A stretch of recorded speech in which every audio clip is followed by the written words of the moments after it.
I would like to greet our audience. My name is Beata Rakos-Szegleti. I'm the executive of DACHEM, the Netherlands-Hungarian Chamber of Commerce. For those who don't know us, we are a non-profit business association located in Budapest, Hungary, and we create a platform for Dutch connected companies here in Hungary for knowledge sharing and networking. And to that content, we organize now webinars in various topics, and this topic, how to reduce your carbon footprint, was recommended by one of our members, namely Lennard de Klerk, co-owner of Irota Ecolodge. Irota Ecolodge is located North Hungary, and this is the only carbon neutral holiday resort in Hungary. And Lennard is a long-standing member of DACHEM, and he has a background in sustainability in different areas he worked so far. And I would like to give the floor to Lennard to do the presentation. Yep, thank you very much, Beata, for the introduction. Also, on my behalf, I would like to welcome everybody on this webinar. It's good to see that we have a mixed group of participants, both from people living in and working in Hungary, but we also have a fair share of people elsewhere in Europe.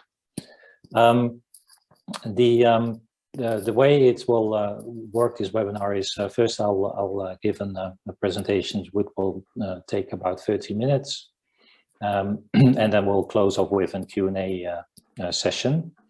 But you do have the possibility to already ask questions while I'm talking, and you can use the chat function.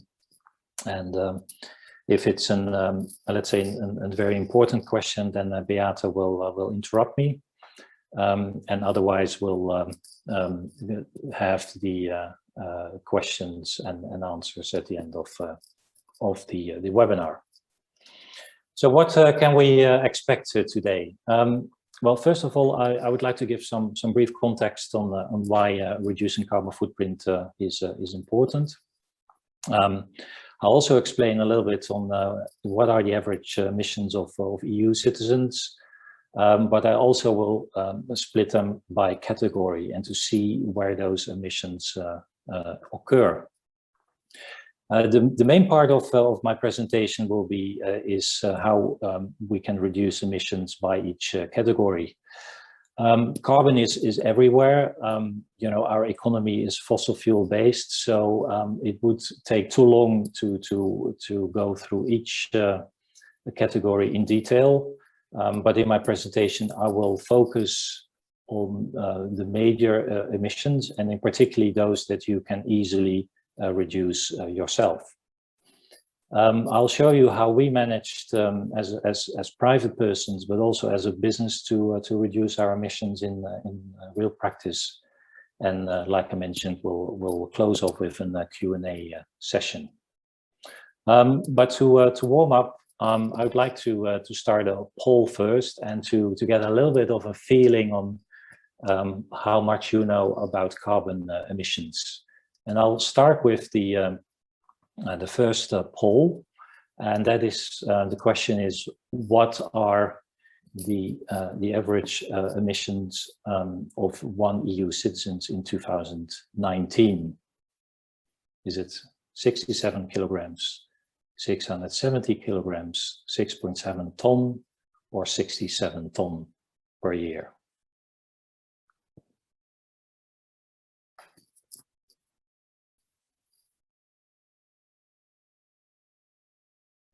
I see votes are coming in.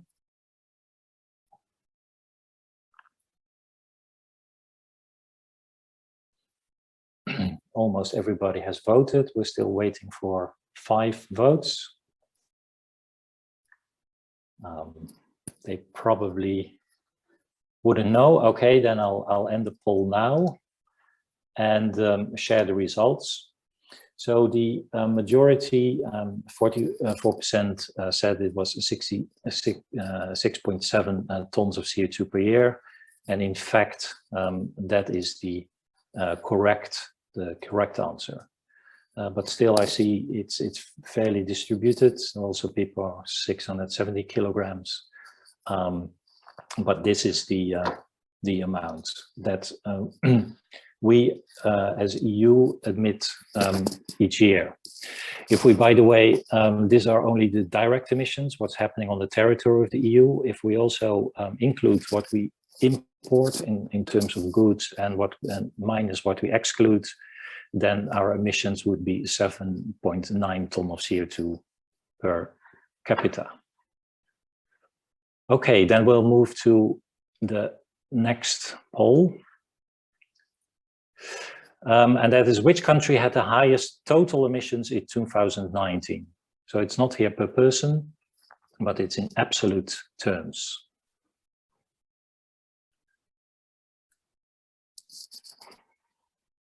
And again, the votes are coming in.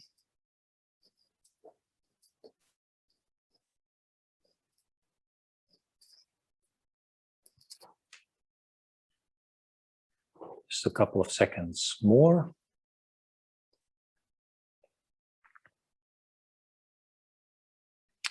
Okay, I'm closing the poll now, and I'm sharing the results. The majority said it was China, but also US and EU and India got a couple of votes, and the answer is China. China is by far the biggest emitter of carbon emissions. It's 10 gigatons per year. It's, you know, if you look at the US, it's half of it. And a quarter or a third is within the EU. Then we move to the last poll, and that's per capita, per person. So which country has the highest emission per person? I'm launching the poll now.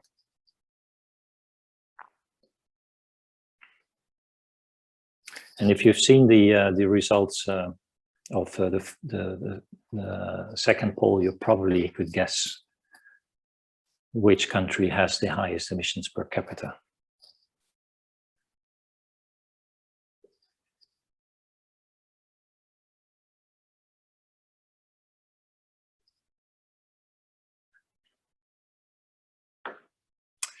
Okay, I'm sharing the results now, and in the majority said it's the US, and indeed that's correct.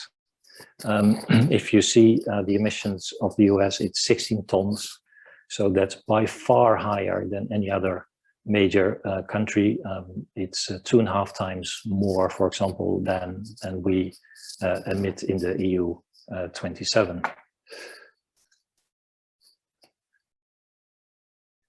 Okay, thank you. So this is, thank you for your participation.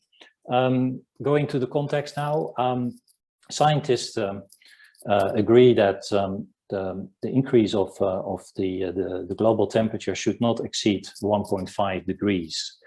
And they've calculated how much CO2 can be emitted into the atmosphere until we have reached the 1.5 degrees increase. And here you can see what we've emitted already so far, until from the start of the Industrial Revolution until 2020. And as you can see, we've emitted already 92% of the carbon budget, the carbon bucket.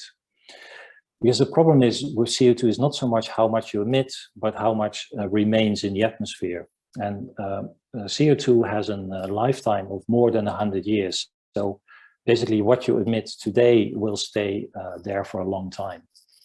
And if we continue with the emissions as we do today, then within 10 years, so by 2030, we have reached already the 1.5 degrees increase of temperature. And if we continue emitting carbon, then this will go to 2, 3, or God forbid, to 4 degrees increase. The EU, as a result, has set itself an ambitious target, which you can see here. The EU wants to reduce the emissions by 2030 to minus 55%. And the percentage is related to 1990, the reference year. Even further, by 2050, they even want to go to 100% reduction, meaning that there should be zero carbon emissions by then. That's ambitious. And if we look to the black line, we see that the emissions have already reduced significantly. But if we continue with the existing measures that we have today, then that's the green line. Basically, we're not doing enough. And that's why we have the Green Deal agreed within the EU to be able to go on the red trajectory to go to minus 55 and even go to zero emissions. Interestingly enough, and that was also a little bit the trigger for me holding the webinar, if you distribute it between the income that people earn and the emissions they have, you see there's quite a difference. And you see it here divided between the richest 1%, the richest 10%, the middle 40%, and the bottom 50%.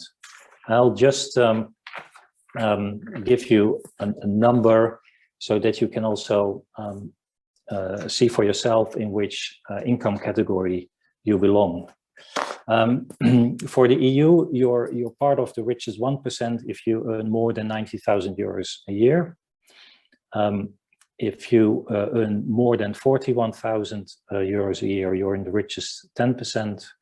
And if it's above 20,000, you're in the, so if you're between 20 and 41,000 euros, you're in the middle 40%. Specifically for Hungary, the numbers are similar. It's 100,000 or more, and then you're the richest 1%. If you're earning more than 34,000 euros per year, you're in the richest 10. And if it's between 34,000 and 90,000, you're in the middle 40%.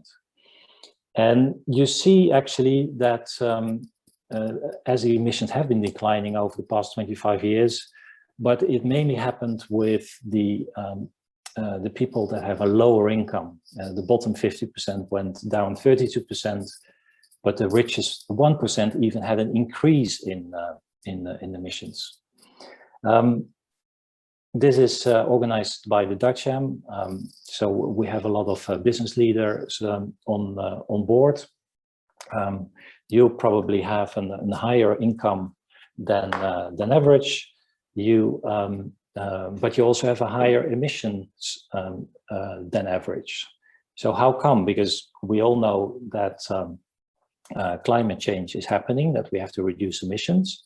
You probably have the money also to invest in carbon reducing technologies.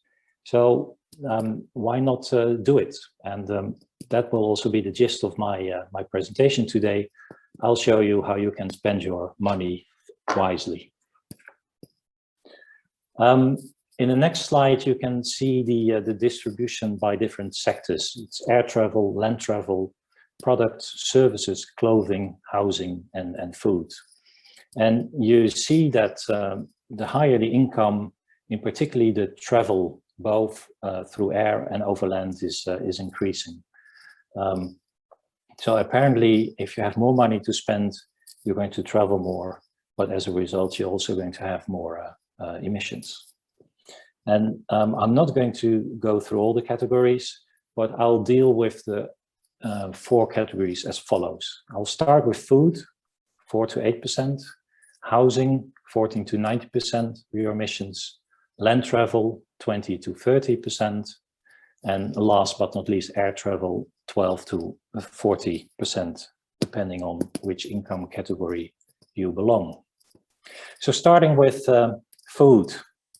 Here you can see the footprint of a food product per kilogram of product. And what jumps out immediately is beef and lamb at the top.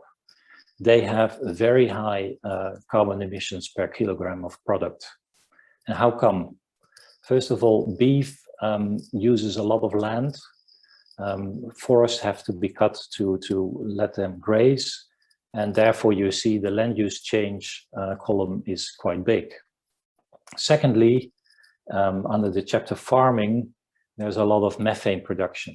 Methane comes from manure, but also they fluoretylate, meaning both beef and lambs, they fart. And as you might know, methane is a very strong greenhouse gas, similar to CO2, but with a stronger impact. If you go to the bottom, you see that, for example, milk or cane sugar are not so, have not such a big impact. And if you would then look into a diet of an average person, here you see what would be the impact and the footprint of the different diet type. So if you're a meat lover, you eat a lot of beef and lamb, you have 3.3 tons of CO2 emissions per year. However, if you refrain from eating beef and lamb, but still eating meat, so that's the middle column, no beef, then actually you already significantly have reduced your carbon footprint. And also, to my own surprise, the difference between no beef but meat eater, vegetarian and vegan is not that big. So the biggest step you can take is reduce or even refrain from eating beef and lamb. So this is tip number 1. Now we go to housing. And housing is all about energy efficiency. You use electricity, you use gas to heat your house. So there are many elements what you would have to focus on in order to reduce your footprint in your housing. But I focus here, I'll show you 5 of the most common. First of all, reduce electricity consumption with energy efficient equipment. I'll show you an example in a minute. Rent and own a proper insulated house. I'll show you what you should pay attention to. And generate, of course, your own electricity with solar panels. Number 4, number 5, I think it's obvious, or number 4 is obvious. Make sure you have a water-saving shower head of 5 to 7 liters per minute. And the 5th one, it's one of my favorites. If I visit friends in Hungary, but also in other countries of Central and Eastern Europe, in winter, it's for me unbearably hot. Temperature is 23, 24 degrees. But at the same time, people are in their shorts, t-shirts, wearing their slippers as it was summer. So a very simple measure is, take on a pullover and lower your temperature of your house. And it can be quite significant, because if 1 degree saves 6% in energy, also in energy costs. So if you go from 24 degrees, which is often in Hungarian homes, to 20 degrees, which is the standard in the Netherlands, you save already 25% in energy and hence in your carbon footprint. But an example for energy efficient equipment, and that's fridges and freezers.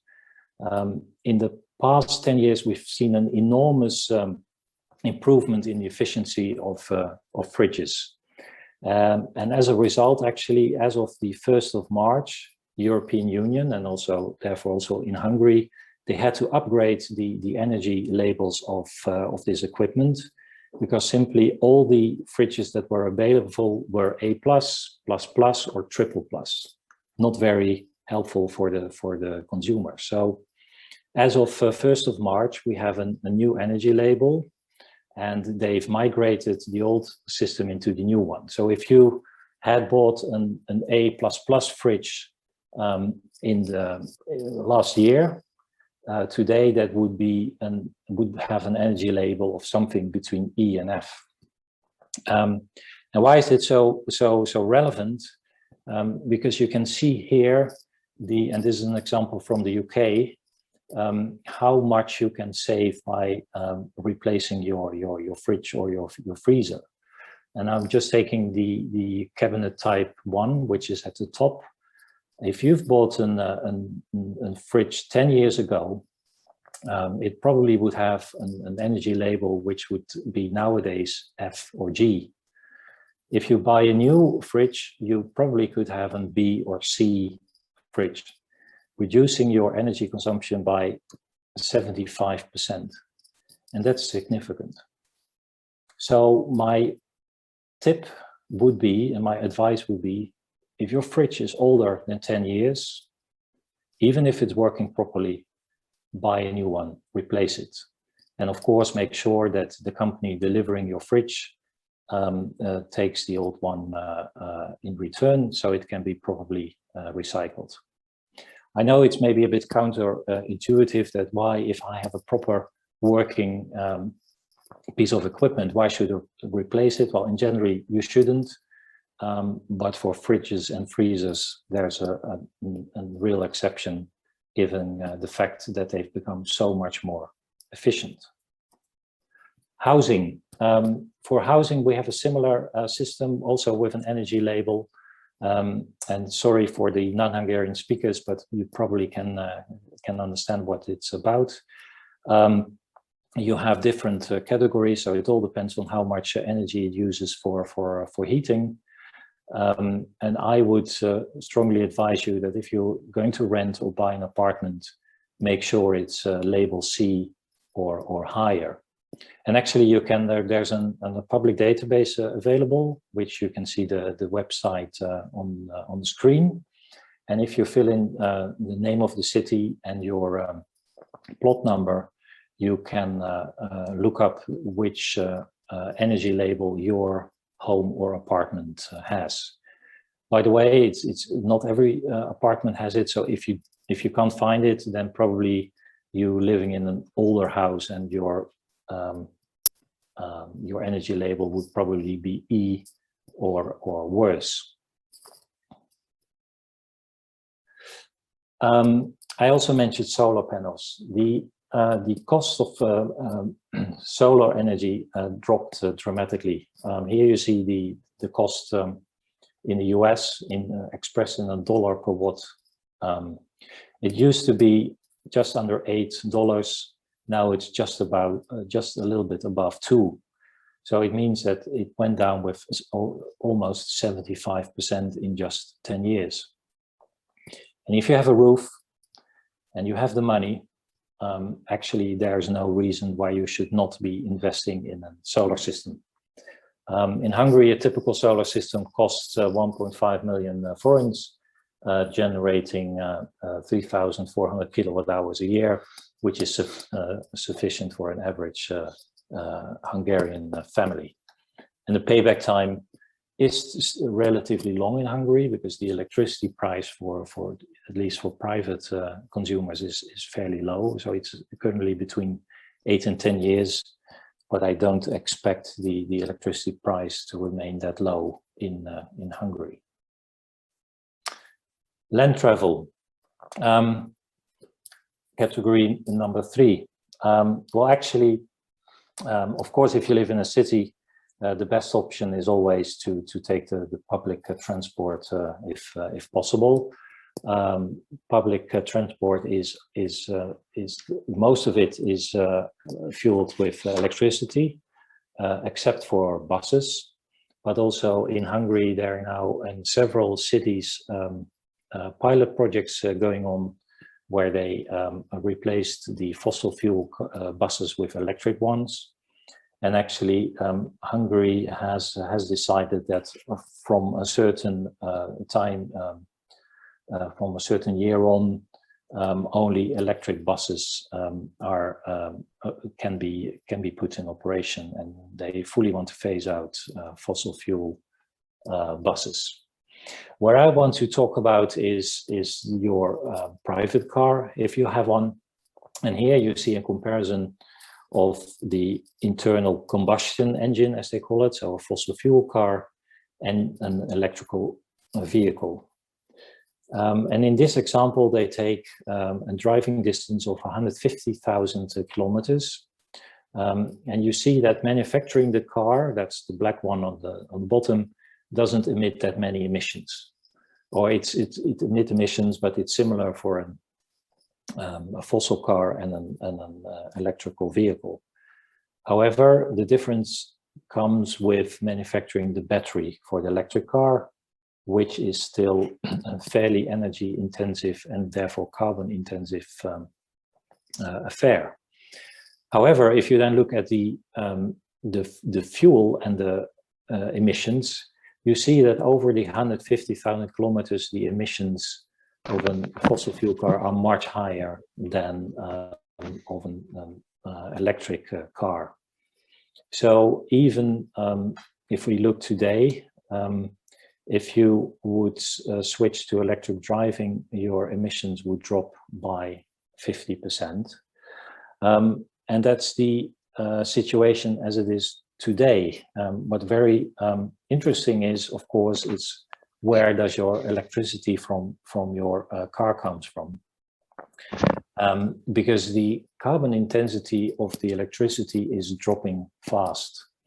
And here you see the average intensity within the EU, expressed in grams CO2 per kilowatt hour. And in 1990, it was just over 500 grams.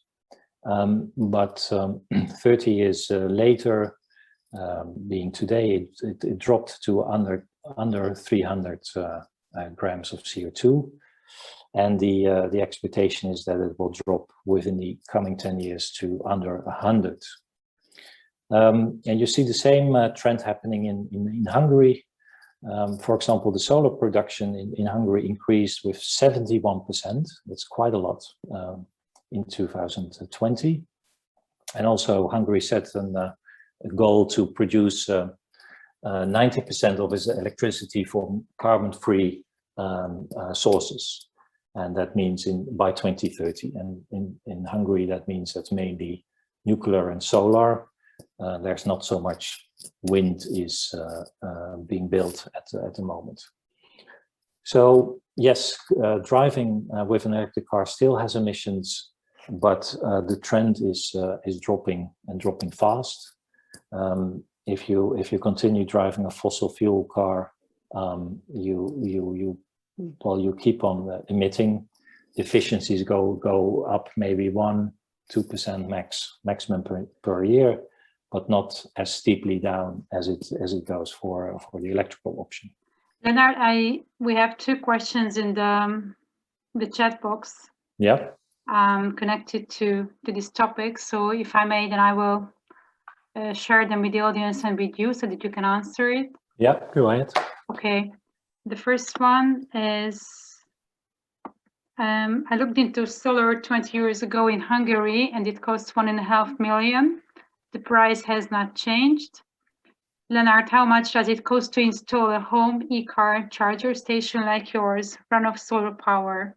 This is the first question. And the other one is that comparing regular car to the electric one based on CO only looks very convincing. What about other aspects? For example, rare materials used to prepare batteries, aren't they harming the environment more? Yeah, on the last, I'll start with the last one. Yes, that's correct. I mean, you need rare materials, and for example, currently batteries use cobalt that have to go from where the biggest mine is in Congo, and there are issues on child labor. You know, definitely there are some disadvantages with batteries as well. On the other hand, the developments and the innovation in the battery industry goes so quick that they all you know, desperately looking for other alternative materials which are less harmful. Also, in terms of recycling batteries, it's still not that easy to recycle a battery when it has been degraded. On the other hand, there are pilot projects also going on to use degraded batteries from electric cars for storage in the electric network. So, for example, if after 10, 15 years your battery has to be replaced, you simply can use your battery for storing your solar energy, for example, that you generate during the day and that you want to use during the night when the sun is not shining. Going back to the first question, installing and charging station at home is of course the best option because the price you pay is much lower. I built one myself, but that was more as a hobby, and it just costed me 400 euros approximately. I think if you would have it regularly done, it will probably cost you 2,000 euros. But I have to be a bit cautious here because I haven't, asked for quotes myself. Yeah. That was it, Beate? Yeah, the price of the. Oh yeah, the price of well. that surprises me because, for example, we installed solar panels. We had 3 solar panels systems installed here in Irota, and the first one was in 2013, and if I calculated to the price per watt, it was much higher than it is today. So we can look into the details maybe separately, but I do see prices going down.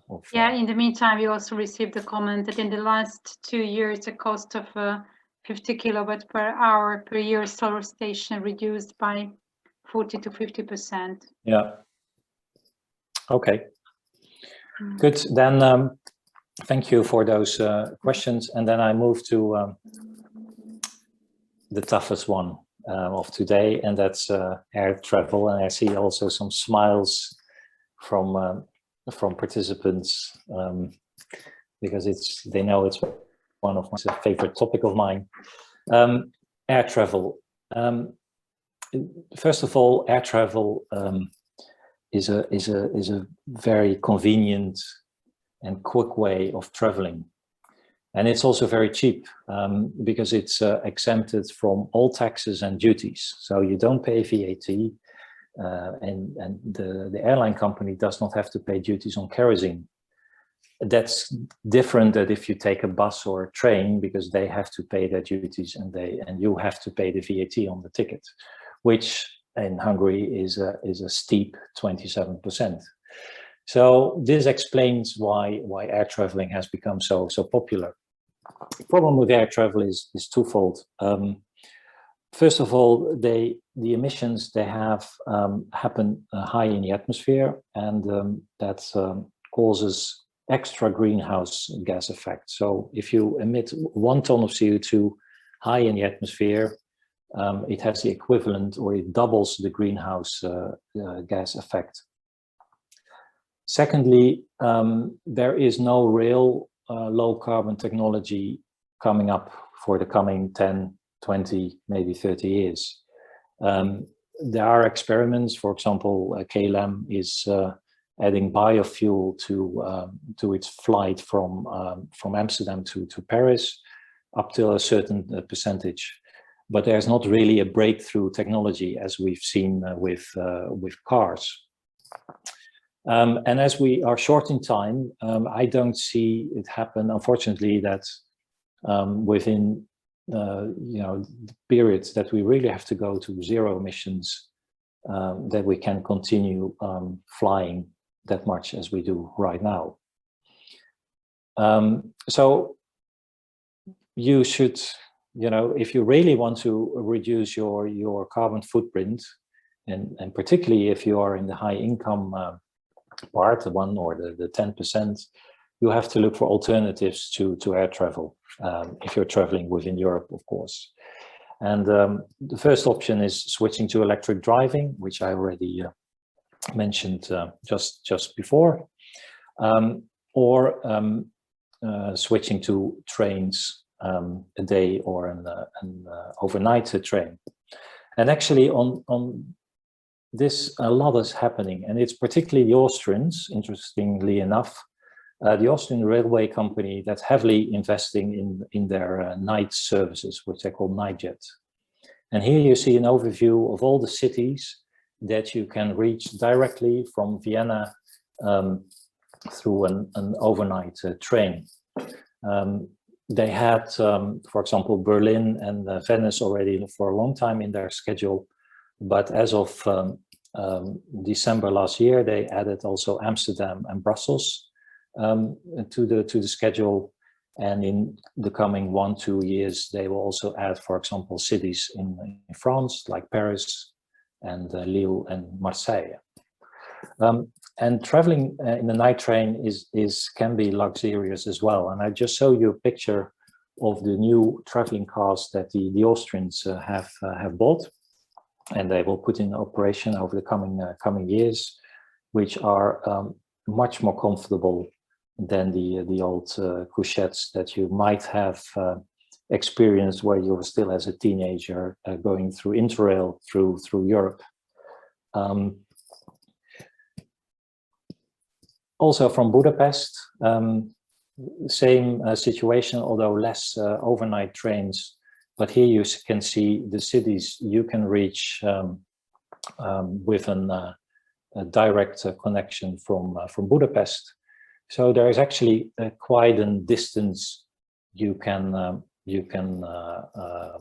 overcome by with a direct connection from Budapest. Yes, of course, it takes more time taking a train. It can maybe even take you a whole day if you want to travel from Budapest to Hamburg. On the other hand, I'm still assuming you have the money, so you can afford traveling first class. We also have learned in the last crisis that it's very convenient to work from home. Home office has become popular, so why don't you make your train trip also your moving home office? And you can do your emails. You can read a book that you wanted to read already for the past 2 years but never found the time. So air travel, of course, in terms of speed, is still the winner. It requires a change of way of traveling, but it's possible. There's a lot you can reach by train. And I once 2 years ago went from Hungary to Berlin, and I calculated the carbon emissions. So you can see the carbon emissions for 2 persons, if you take the plane to Berlin. If you take a car, at that time we still had a fossil fuel car, and if you take the train. So in terms of costs, it doesn't matter that much, but in terms of carbon footprint, it's huge. It's almost 90% of you will reduce your carbon footprint by not choosing the plane, by taking the train. If you would take your electric car, by the way, you probably would have, you could reduce your carbon footprint. Your carbon footprint would be similar to the one of a train, because you will be 2 persons, and also your costs will be significantly lower. So this are my tips for today. Just showing how we did it ourselves, starting with our private emissions. We moved in 2013 from Budapest to Iruta, and bought an old mansion which we fully renovated, becoming a very low energy house with 25 centimeters insulation, using used newspapers, triple glazing, heated with biomass, solar collectors for hot water, photovoltaic panels for electricity, and a ventilation system that recovers the heat before the air goes out. Early 2019, we decided not to fly anymore, at least within Europe. And at the same year, we switched to electric driving. So what happens to our carbon emissions? Well, you can see it here, valid for 2 persons. So in 2017, we had quite some flights going on holiday, visiting family and friends in the Netherlands, but also driving a fair bit. What you can see now in 2020 is that our emissions drop significantly from almost 13 tons of CO2 to just under 2 tons of CO2. And in fact, the electricity from the car is being supplied by our business solar panels. So if you take that one into account, you come to the 2020 to most to the right side, even going lower. So it's just 1 ton of CO2 for 2 persons. We didn't travel less. Last year, of course, there was COVID, but we had our trip to the Baltic states. We visited family and friends in the Netherlands. We went on a weekend trip to Zagreb. We visited friends in Vienna. So we didn't travel less compared to other years. We simply traveled differently. Our business emissions. So this is Irota Ecolodge, a holiday resort consisting of 3 villas with a combined natural swimming pool. It's similar to our own mansion, so it's a very low energy house. The difference here is that we have an oversized solar panel system on Irota Ecolodge and on the utility building. So they generate more electricity than we consume, and this electricity is fed into the Hungarian grid, offsetting other emissions. That's why these emissions are negative. We have an apartment in Budapest, which we rent out through Airbnb. And the 4th category are our transport emissions. So these are the cars. And as you can see here, they're dropping significantly over the years. As a result, from the very start of our resort until now, our net emissions have always been negative. And in particularly, thanks to the switching to electric driving, we have now even a negative emissions of 1 ton of CO2. So my tips summarized: if you really want to impact your carbon footprint, avoid flying, use electric car or overnight trains or day trains. For your daily commuting, switch to electric driving. Make sure you are in a very efficient house with efficient equipment. Generate your own electricity, or if you have the possibility, purchase renewable electricity, and refrain from eating beef or lamb. So this brings me to the end. Just a short sales pitch. What I did for myself, I also offer to companies. I've been talking mainly now about your private emissions, but of course there is also a business world around, and I'm happy to do the similar carbon footprint for companies, doing it first of all an inventory of scope 1, 2, and 3 emissions. Based then on this inventory, look on where we can reduce emissions and assistance with the implementation of those measures. On a broader scale, I can also do an environmental audit that, apart from carbon footprint, now I would focus on energy use, water reduction, waste reduction, and recycling, and all based on what we've done so far here in Irota.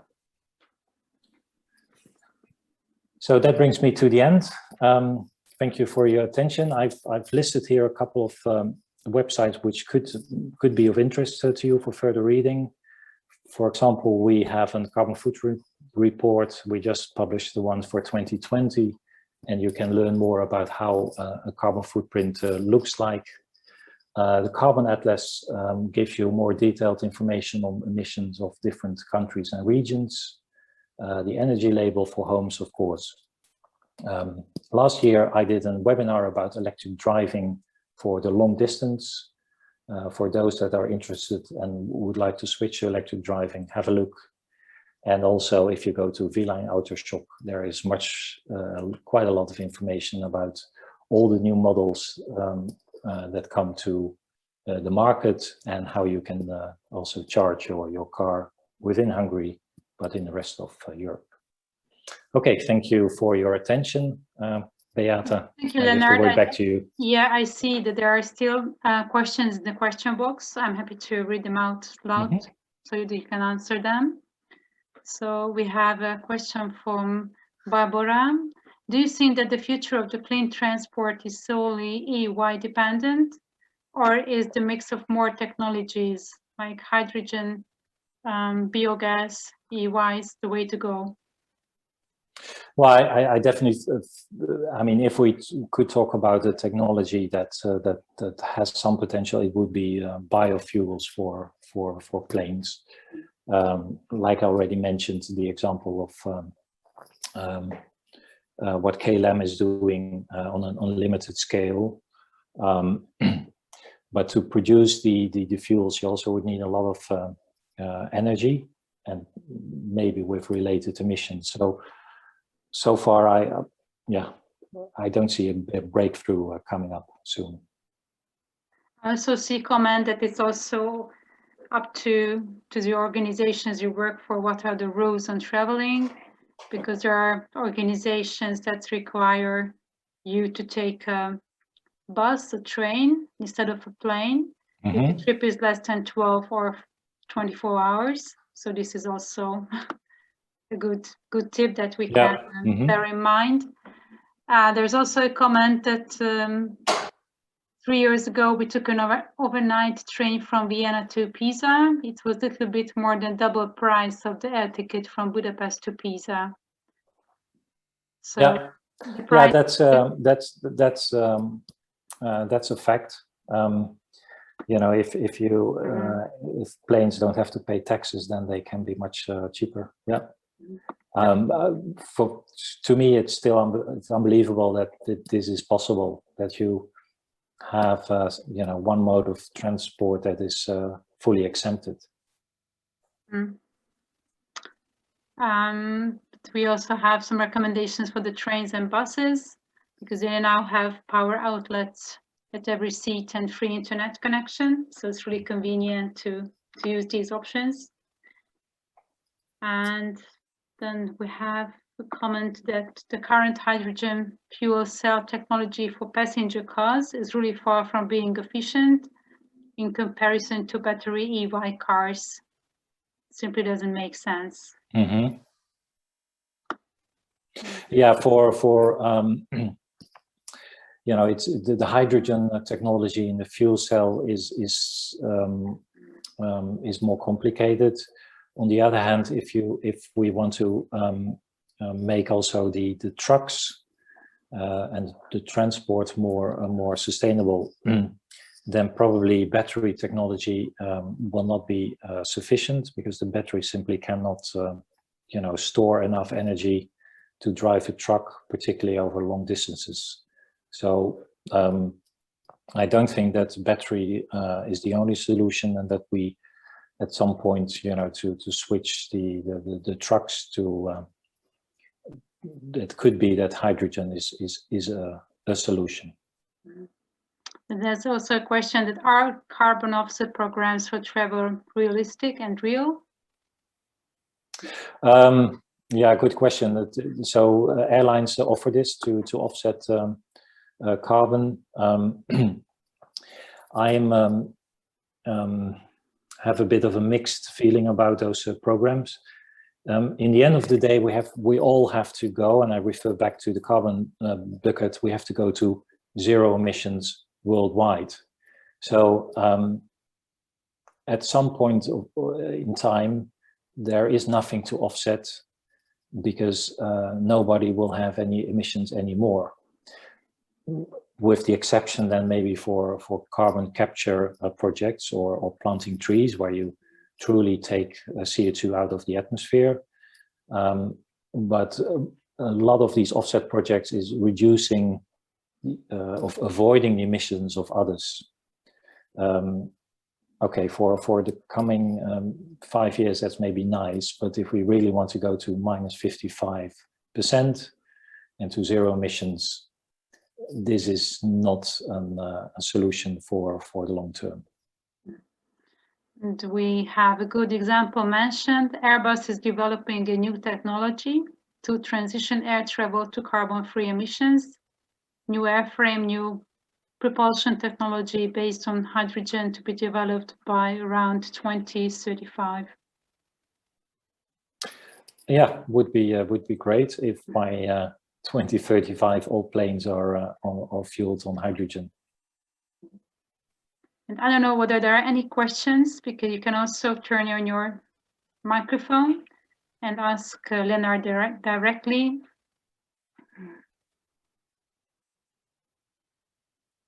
In the meantime, I would like to thank Lennard for sharing his thoughts, and also the Business Council for Sustainable Development, the Swedish Chamber of Commerce and the Green Building Council in Hungary for partnering up with us and promoting this event among their members as well. I see one coming in. Okay.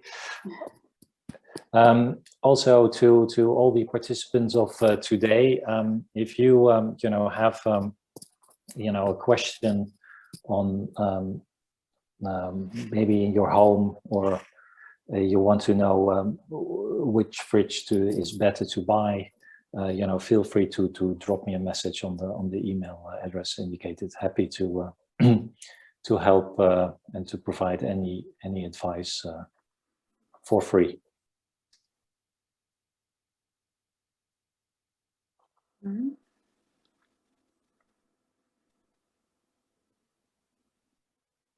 Okay.